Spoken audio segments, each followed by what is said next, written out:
كولر رصيده بدأ يقل في النادي الاهلي.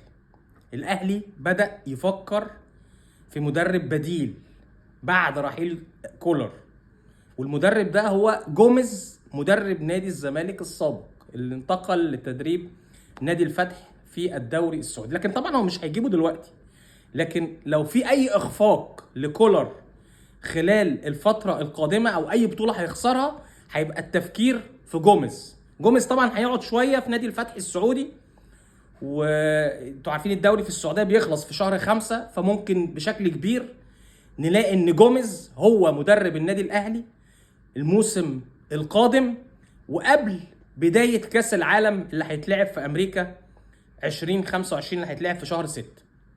الخبر الثاني، الزمالك عايز يتعاقد مع بيرسي تاو لاعب النادي الاهلي. انتوا عارفين بيرسي تاو خلاص بينهي عقده مع النادي الاهلي، او هيفسخ عقده، او الاهلي هيفسخ عقده مع بيرسي تاو في شهر يناير القادم.